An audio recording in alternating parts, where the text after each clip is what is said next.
O primeiro documento da doutrina social da Igreja diz que a liberdade do homem não pode ser posta na mão do Estado e que sua criatividade empreendedora não pode ser limitada em nome de uma uniformidade social. Mas no mesmo documento, a Igreja também nos lembra que os avanços tecnológicos, em nome do enriquecimento do dinheiro que norteiam uma sociedade capitalista e individualista, não podem ser postos acima da dignidade do ser humano.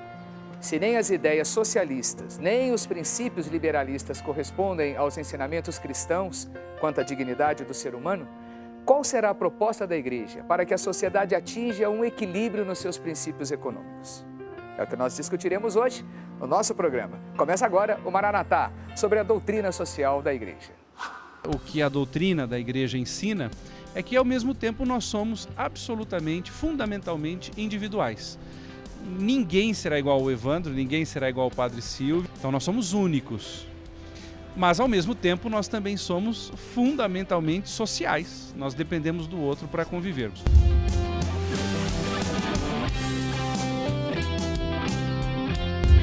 O socialismo é uma doutrina que é uma doutrina. O que é uma doutrina? Uma doutrina é um jeito de pensar sobre a sociedade. Foi criado basicamente por Karl Marx e Engels no final do século XIX, na segunda metade do século XIX.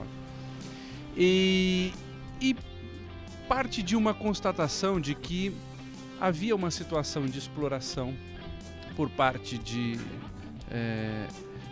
daqueles que tinham as indústrias e assim por diante, e que havia um sofrimento de quem trabalhava nelas. E para o socialismo, então, tinha que resolver isso da seguinte forma: acabar com a propriedade privada, ou seja, propriedade privada, eu sou dono do meu carro, dono da minha casa, isso tinha que ser extinguido, acabado. Essa propriedade tinha que passar toda para as mãos do Estado, do país. Só que o país também tinha que passar por uma revolução. Ou seja, aquelas pessoas que eram na visão do Marx, oprimidos, tinham que tomar o poder através de uma revolução, a chamada Revolução Socialista. Então, basicamente, o socialismo pensa em acabar com a propriedade privada e concentrar nas mãos do Estado toda a propriedade e também toda a direção da vida das pessoas, não é? Então, se o país precisa, digamos que o senhor fosse um agricultor, né? Quem está aí nos assistindo fosse um agricultor, mas o país quisesse que ele se transformasse num operário numa fábrica, então deixa de ser agricultor e vai para a fábrica. No fundo, o socialismo parte de uma visão sobre a pessoa de que ela não deve ter, de que ela não tem uma dimensão individual e livre. O que o socialismo faz é pensar que nós somos apenas sociais. Se a nossa intenção aqui não é uma aula acadêmica sobre socialismo, que tem inúmeras correntes, inúmeros pensamentos, e a nossa intenção é, no fundo, situar as pessoas, e quem tiver interesse, aí muito material na internet, nos livros e tal. Mas, no fundo, basicamente, o Marx achava que, retirando os bens da propriedade, colocando-os no Estado e trazendo ali uma direção desse Estado, do que vai ser a vida das pessoas, no futuro o Estado não seria mais necessário. E quando o Estado, o país, o que a gente chama de Estado, ou seja, ter um governo, ter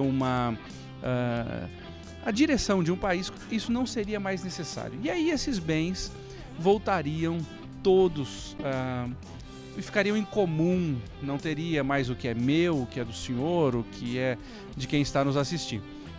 Isso voltaria, então o socialismo seria um passo, um degrau, para no fim da história nós chegarmos ao comunismo, onde tudo seria de todos. A Igreja ensina que a pessoa humana é ao mesmo tempo então individual. Eu sou único, mas o ser humano também é fundamentalmente social, não é? Eu só consigo me enxergar, eu só sei que eu sou humano porque eu convivi com outras pessoas. Certo. Se eu tivesse nascido e jamais tido contato com uma outra pessoa, eu não seria humano. Eu não teria aprendido a falar como os humanos, eu não teria aprendido a me comportar como uma pessoa humana. Então eu só sou humano quando eu convivo com o outro. E, na verdade, o socialismo pega só essa dimensão. a dimensão social. E com isso ignora a liberdade humana, que também é tão importante, é fundamental. A consequência disso é que quando ele foi implantado nos países, e isso começa no começo do século XX, né, com a Revolução Soviética, termina ali, começa em 1917, termina aproximadamente em 1920, você tem esse sistema implantado. E com esse sistema, as pessoas deixam de ter liberdade. Como outros sistemas políticos, o socialismo não foi o único, há outros sistemas políticos que levaram aos totalitarismos. Ou seja, quando nós temos uma sociedade plural, democrática, há algumas áreas da minha vida que o Estado, que o governo não pode entrar, né? O modo, por exemplo, como eu vou educar os meus filhos, isso é uma coisa fundamental. Não cabe ao Estado determinar como eu vou educar os meus filhos. Isso é um papel essencialmente da família. É a família quem vai dizer como educar, os valores que serão formados. Num totalitarismo isso não acontece. Por isso que ele chama totalitarismo, ele é total. Ou seja, a vida da pessoa inteira precisa estar nas mãos do Estado. Então eu vou ensinar como os filhos vão ser educados, sim, qual a educação que vai ter nas escolas, como é que eu vou produzir. Nós podíamos dizer assim, como ensina um grande professor brasileiro, o professor César Saldanha, que o Estado é tudo, a pessoa humana não é nada. Claro que isso não foi vivido só pelo socialismo marxista. Houve outras correntes na história do pensamento, sobretudo depois do século XIX e XX, que também pensaram assim, que conduziram aos chamados totalitarismos.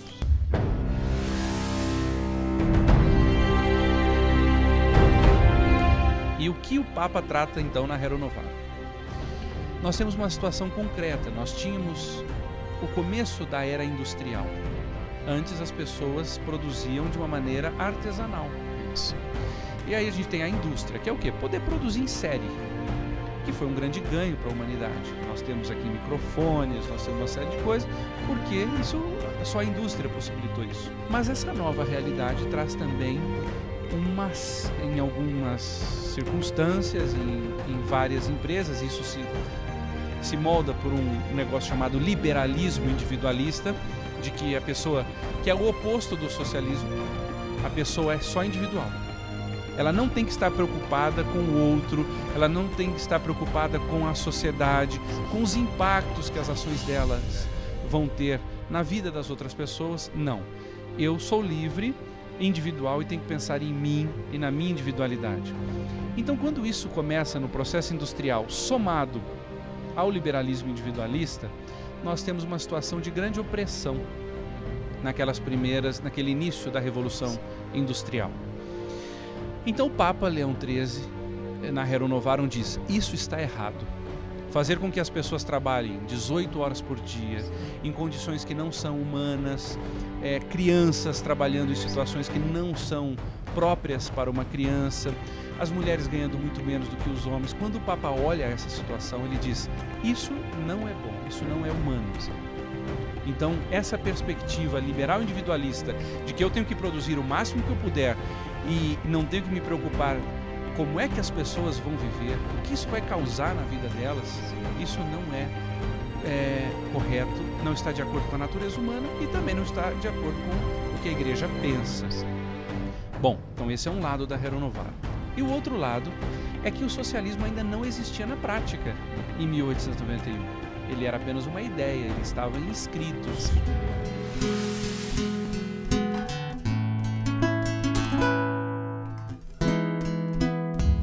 Então o Papa diz: esse modo concreto, liberal individualista, em que não é respeitado, não são respeitadas as pessoas, ele está errado.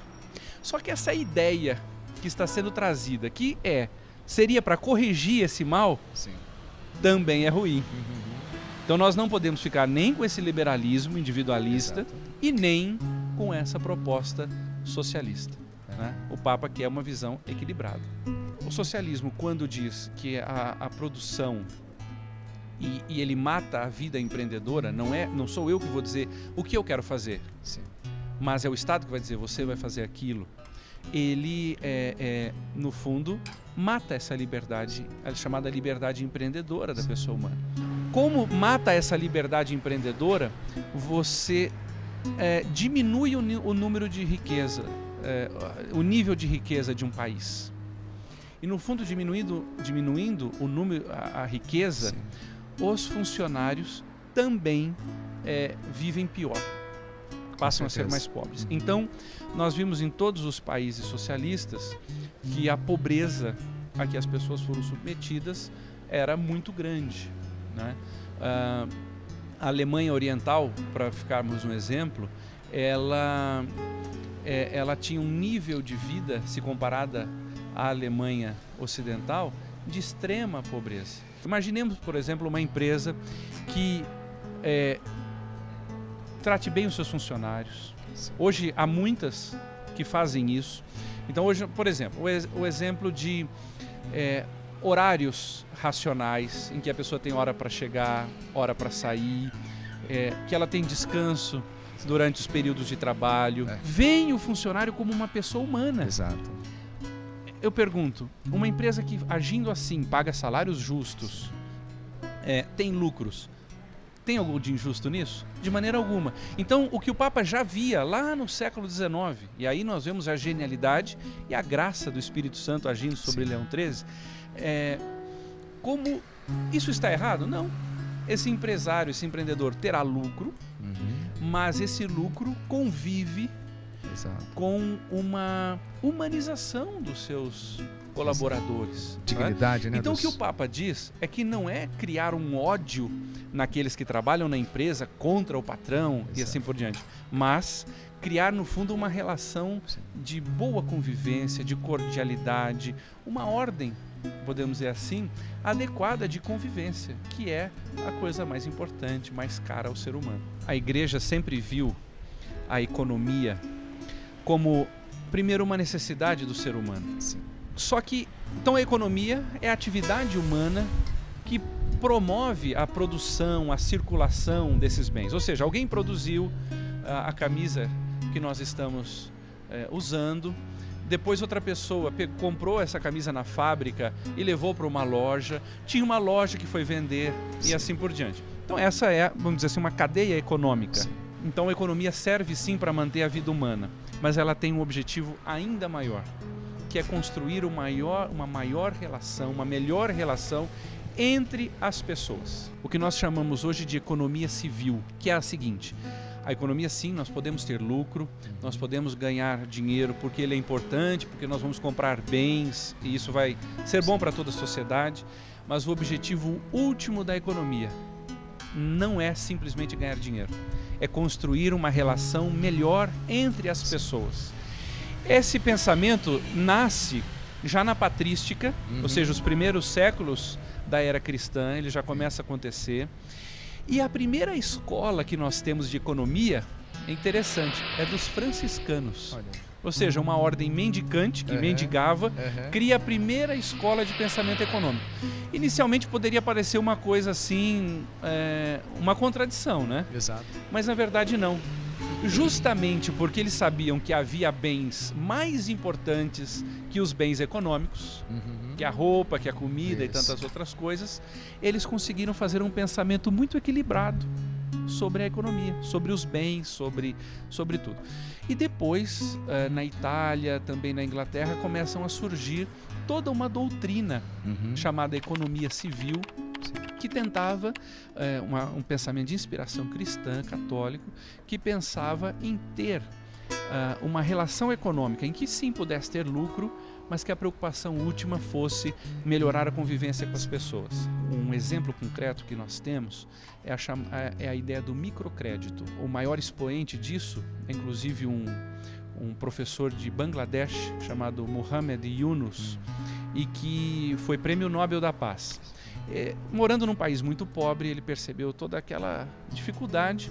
Ele falou: nós vamos começar a emprestar dinheiro para as pessoas. Então o empréstimo é no máximo de $150 e só pode emprestar o dinheiro para a pessoa para ela fazer alguma atividade. Então ela vai fazer artesanato, vai vender panos, vai comprar uma vaca e daquela vaca tirar o leite, enfim. E depois a pessoa, com o que ela vai ganhando, ela paga aquele empréstimo sem juros. O que é interessante? Quem primeiro fez isso na história da humanidade foi a Igreja Católica, com os chamados Montepios. O que eram os Montepios? Eram instituições financeiras que serviam para ajudar aqueles que estavam em situações de grande necessidade, né? E ao mesmo tempo também para que eles pudessem montar pequenos negócios. Essa contribuição que a igreja foi construindo na humanidade, no século XIX, nós temos uma ruptura. Sim.